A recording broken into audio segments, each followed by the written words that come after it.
पहलगाम आतंकी हमले का भारत ने ले लिया है बदला। ऑपरेशन सिंदूर से भारतीय सेना ने बदला लिया है। पाकिस्तान के 9 आतंकी ठिकानों को ताबड़तोड़ हमलों के जरिए निशाना बनाया गया है। जैश और लश्कर के कई आतंकी ठिकाने पूरी तरह से तबाह हो चुके हैं। पूरे ऑपरेशन को प्रधानमंत्री नरेंद्र मोदी लगातार देख रहे थे। एनएसए अजीत डोभाल के नेतृत्व में ये ऑपरेशन हुआ है। रक्षा मंत्री ने तीनों सेनाओं के प्रमुखों से बातचीत की है। जो बड़ी खबर हमने आपको दी है, आपको ये भी बताते चले, सुबह 10 बजे सेना की ओर से ऑपरेशन की पूरी जानकारी हिंदुस्तान के साथ, देश के साथ, भारत के साथ साझा की जाएगी। इन सब के बीच जो 26 लोग मारे गए थे, उनके परिवार का रिएक्शन लगातार सामने आ रहा है। उनकी ओर से कहा गया है कि प्रधानमंत्री पर उन्हें पूरा भरोसा था, हमारे देश की सेना पर भरोसा था। 15 दिनों के बाद आखिरकार वो दिन आ ही गया जब आंखों की नींद उड़ी हुई थी, लेकिन आज जो तसल्ली है, ये खुशी की एक अलग वानगी देश के सामने रख रही है। आपको बताते चले कि हिंदुस्तान में जैसे जैसे लोगों की, कितने लोग तो आधी रात को ही उठ गए और लगातार वो एबीपी न्यूज पर तमाम खबरें देख रहे हैं। और बहुत बड़ी तादाद में लोग ऐसे भी थे जो अपने घरों से बाहर निकले और उनकी ओर से इसको लेकर जश्न मनाया गया। हिंदुस्तान ने जो मुंहतोड़ जवाब दिया है, उसकी बहुत ज्यादा जरूरत भी थी। सुबह 10 बजे सेना की ओर से प्रेस कॉन्फ्रेंस की जाएगी। सुबह के 7 बज चुके हैं, यानी कि 3 घंटे का और इंतजार कीजिए और उसके बाद सेना की ओर से पूरी जानकारी दी जाएगी। ऑपरेशन सिंदूर, भारत ने पाकिस्तान पर एयर स्ट्राइक की है। 9 आतंकी ठिकानों पर हमला हुआ है। 30 मौतें अलग अलग मीडिया रिपोर्ट दे रही हैं, लेकिन आपको बताते चले, जानकारी यह है कि तकरीबन 900 आतंकवादी छिपे हुए थे। 900 आतंकवादियों को क्या हमने मार गिराया है? अगर यह है तो हिंदुस्तान के लिए बहुत बड़ी कामयाबी इसको माना जाएगा। और आपको बताते चले कि इस वक्त क्या स्थिति बनी हुई है और क्या बड़ी खबर है, बड़ी जानकारी हमारे तमाम सहयोगी अलग अलग हिस्सों से बने हुए हैं। अहमद बिलाल, आसिफ कुरैशी, आसिफ सिंह, मेघा प्रसाद स्टूडियो में है, नीरज राजपूत स्टूडियो में है, शिवांग मिश्रा हमारे साथ हैं, अंकित गुप्ता हमारे साथ मौजूद हैं। उनके पास चलेंगे, लेकिन उसके पहले वॉर रूम लेकर चलते हैं आपको। दीपा इस वक्त हमारे साथ जुड़ चुकी हैं। दीपा, क्या जानकारी देंगी आप? बिल्कुल, कहाँ कितने आतंकी थे चित्रास के बारे में जानकारी हम दर्शकों को दे दें। देखिए, जो ये अटैक हुआ कि पाकिस्तान पर, उसको पाकिस्तान ने भी स्वीकार कर लिया कि वहाँ शहबाज सरकार की ओर से भी इस पर लगातार रिएक्शंस आ रहे हैं। लेकिन देखिए, कहाँ कितने आतंकी थे ये आपको बताएं। बहावलपुर में 250 प्लस आतंकी थे और मुरीद के जहां पर अटैक हुआ के वहां पर भी 120 प्लस आतंकी थे जिनको निशाना बनाया गया। और इसके अलावा आपको जानकारी दें, मुजफ्फराबाद में 130 आतंकी थे। कोटली की बात करें तो 80 आतंकी यहां पर थे। सियालकोट में 100 आतंकी थे। गुलपुर में 80 आतंकी थे। इसके अलावा भिंबर में 60 आतंकी मौजूद थे जिनके ठिकानों को चुन चुन कर तबाह कर दिया गया है। चक अमरू का इलाका जहां पर भी अटैक किया गया और वहां पर कहा जा रहा है कि 80 आतंकी मौजूद थे। तो ये अलग अलग इलाके जहां पर हमला हुआ के हमारी सेना ने अटैक किया के वहां की तस्वीर हम आपको दिखा रहे हैं। बहावलपुर में 250 प्लस आतंकी, मुरीद के में 120 प्लस आतंकी और मुजफ्फराबाद में 110 से 130 प्लस आतंकी बताए जा रहे हैं। वहां पर कोटली में 75 से 80 आतंकी थे। सियालकोट से कहा जा रहा है यहाँ पर 90 से 100 आतंकी मौजूद थे। गुलपुर में 75 से 80 आतंकी, भिंबर में 60 और चक अमरू में 70 से 80 आतंकी थे जिनके ठिकानों को चुन चुन कर तबाह किया गया है। चित्रा, दीपा, ये बड़ी जानकारी देते हुए और यहाँ पर आपको दिखा रहे हैं कहा कितने आतंकवादी, जरा फुल फ्रेम में दिखा दीजिए वो, क्योंकि वो आंकड़े हमारे लिहाज से काफी ज्यादा महत्वपूर्ण है।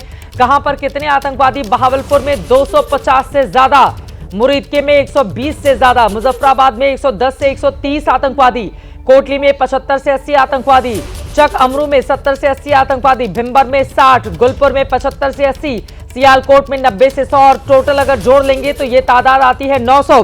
तो क्या 900 आतंकवादियों को उनके अंजाम तक पहुंचाने में हिंदुस्तान को मिली है कामयाबी? अगर ये होगा तो अपने आप में हिंदुस्तान ने आतंकवादी हमलों के खिलाफ सबसे बड़े ऑपरेशन का नेतृत्व किया है और ये विश्व में अपने आप में एक रिकॉर्ड बन जाएगा। पाकिस्तान को किस तरह से सबक सिखाया जाए ताकि वो आतंकिस्तान होने का जो गुरूर पालकर बैठा है उसको खत्म किया जाए। और उसके गुरूर को तोड़ना बहुत जरूरी है, क्योंकि उसके हुक्मरानों की ओर से जिस तरह का बयान आता है, उसका जनरल आर्मी चीफ जिस तरह का बयान देता है, वो अपने आप में बेहद हास्यास्पद ही है और आतंकवादियों को पालने पोसने वाला बयान समझ में आता है। इसके पहले कि मैं अपने तमाम सहयोगियों के पास जाऊं, जल्दी से आपको दिखा देते हैं, भले ही पाकिस्तान ऑपरेशन सिंदूर की सफलता पर सवाल उठा रहा हो, लेकिन उसके नागरिक उसके झूठ का किस तरह से पर्दाफाश कर रहे हैं। पाकिस्तानी नागरिक ने मौलाना मसूद अजहर के मदरसे पर हमले को स्वीकार करते हुए क्या कुछ कहा है, सुनिए। इंडिया ने जंग शुरू कर दी है अभी मेरे बहावलपुर सिटी के अंदर। मौलाना मसूद अजहर साहब के जो है मदरसा है उसके ऊपर 4 मिसाइल दागे गए हैं, 4 मिसाइलों के साथ हमला किया गया है मौलाना मसूद अजहर साहब के। लेकिन मेरा सवाल है कि हमारी एजेंसीज कहाँ सोई हुई थी, हमारी अफवाज पाकिस्तान कहाँ सोई हुई थी जब ये हमला हुआ। मुजफ्फराबाद की भी खबर आ रही है कि मुजफ्फराबाद वाली साइड पे भी ये अटैक हुआ है, लेकिन सबसे पहले मेरे बहावलपुर सिटी के अंदर अटैक हुआ है ब्लास्टिक मिसाइल के साथ। उन्होंने हमला किया है मौलाना मसूद अजहर साहब के मदरसे के ऊपर, 4 मिसाइल मारे गए हैं। तो बार बार ये पूछा जाता था सबूत कहां है, क्या आपने हमला किया नहीं किया, सर्जिकल स्ट्राइक हुई थी, एयर स्ट्राइक हुई थी। आज सबका जवाब, सभी को जवाब मिल गया होगा।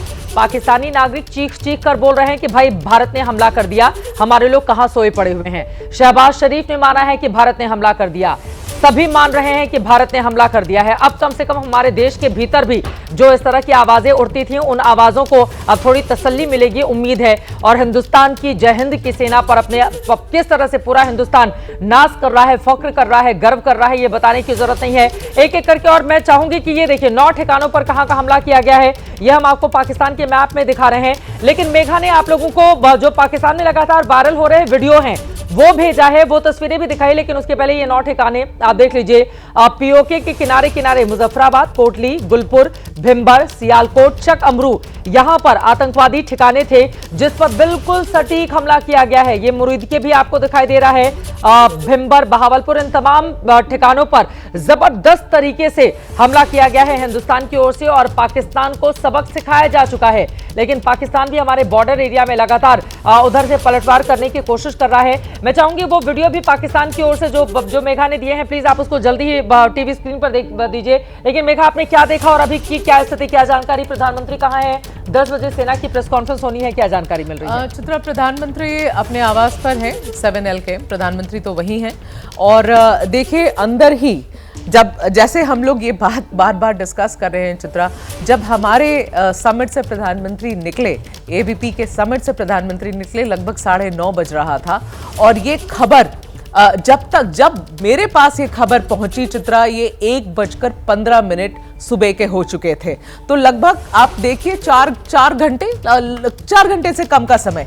तो प्रधानमंत्री जब एबीपी के समिट में आए थे, जब वो मंच पर बात कर रहे थे, अपनी स्पीच दे रहे थे चित्रा, तो प्रधानमंत्री जी ने ये सारा मामला सेट करके आए थे वहां पर। ऐसा थोड़ी है कि वहां से वापस जाने के बाद ये डिसाइड हुआ था कि ये प्रिसिशन स्ट्राइक उसके बाद नहीं डिसाइड किया चित्रा, डिसाइड करके आए थे। और इसीलिए बॉडी लैंग्वेज वैसी थी जो हम और आप डिस्कस कर रहे थे कि बॉडी लैंग्वेज प्रधानमंत्री जी की कैसी है। बॉडी लैंग्वेज 2 तरीके से मैं उन्हें डिस्क्राइब करना चाहूंगी। एक, बहुत कॉन्फिडेंट बॉडी लैंग्वेज थी। 2, बहुत just seemed very comfortable yesterday, जैसे कुछ करके आए हैं, जैसे कुछ रुका हुआ था वो करके आए थे। कल जब प्रधानमंत्री कल शाम में, कल रात में जब हम लोगों के साथ तस्वीरें खिंचवा रहे थे, फिर मंच पर आकर अपनी स्पीच दे रहे थे, ये 2 चीज मैंने नोटिस करी है चित्रा। पिछले 21 साल से मैं प्रधानमंत्री जी को कवर कर रही हूं, जब वो चीफ मिनिस्टर थे गुजरात के, तब से आज तक।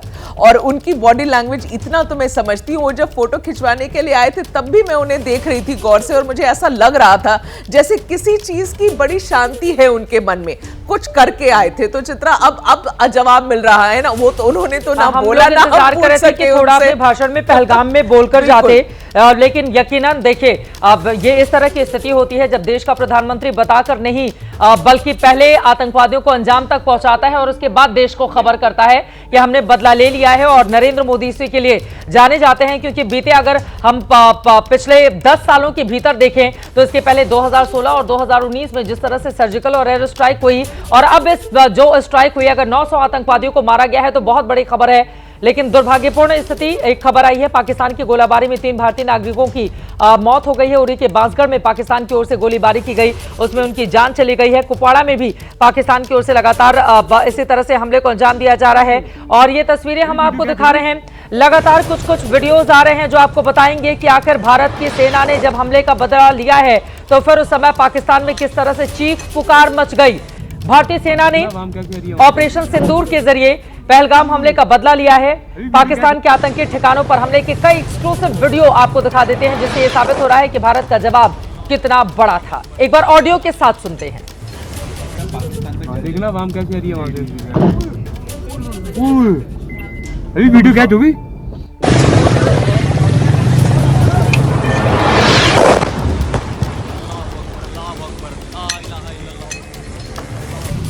देखना वाम कैसी आ रही है गणेश आवाज। हमारे सहयोगी भी इस वक्त हमारे साथ जुड़ चुके हैं और उनके पास मैं लेकर चलूंगी। अंकित गुप्ता भी हमारे साथ जुड़ चुके हैं। एक बार अंकित के पास चलते हैं। अंकित, क्या खबर आ रही है?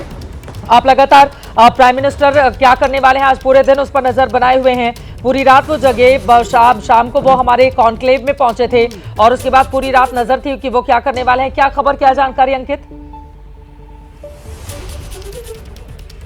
बिल्कुल चित्रा, देखिए प्रधानमंत्री को लगातार अपडेट दिया जा रहा है जो भी घटनाक्रम है, लेकिन प्रधानमंत्री ने साफ तौर पर कहा है कि इस मामले में जो भी बयान होगा, इसी वजह से देखिए चित्रा, अभी तक जो है ये हमको ये पता चल चुका, आधिकारिक जो है जो बयान आ चुका है सेना की तरफ से कि हाँ हमने ये स्ट्राइक की है, लेकिन ये मामले में जो है जो पहला बयान आएगा, जो पहली जानकारी दी जाएगी वो सब सेना की तरफ से दी जाएगी। और चित्रा, अभी आप और मेघा जिस बात का जिक्र कर रहे थे कि जब प्रधानमंत्री वहां पर हमारे जो कार्यक्रम में आए थे तो हम लोग भी ये चर्चा कर रहे थे कि क्या प्रधानमंत्री जो पहलगाम हमले के बाद में पहली बार किसी मीडिया प्लेटफॉर्म पर आ रहे हैं, मीडिया चैनल में आ रहे हैं, और क्या वो जो कुछ और जो है जानकारियां देश के सामने रखेंगे, क्योंकि देश बहुत सारी उम्मीदें लगा रहा था और ये सवाल उठ रहा था कि आखिर कब, लेकिन उस दौरान नहीं बोला था। संभवतः प्रधानमंत्री का ये साफ तौर पर निर्देश है अपनी जो पूरे कैबिनेट को भी, तमाम मंत्रियों को भी, कि अब हम नहीं बोलेंगे, बोलेगी तो हमारी सेना बोलेगी, और सेना ने बोल दिया है चित्रा। और इसी वजह से देखिए अब घटना को हुए, यानी कि जो रात में करीबन जो 1 बजे के आसपास ये जो पूरा घटनाक्रम हुआ है,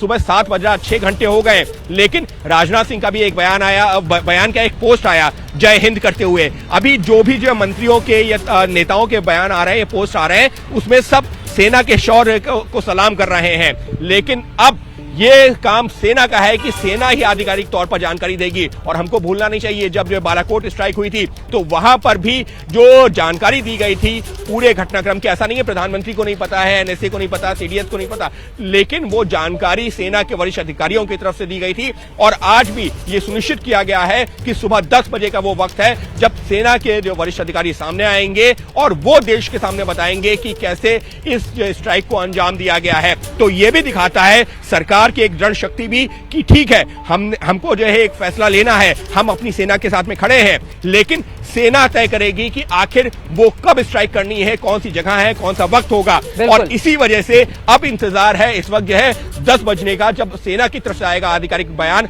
और उसके बाद आप यकीन मानिए तमाम राजनेताओं के भी बयान सामने आएंगे, तमाम भारतीय सेना जब जवाब देने के बाद आती है प्रेस कॉन्फ्रेंस के लिए, या यूं कहें कि देश के सामने ये बताने के लिए कि बदला ले लिया, और उनको किस तरह से न सिर्फ बदला लिया बल्कि अंजाम तक पहुंचाया है।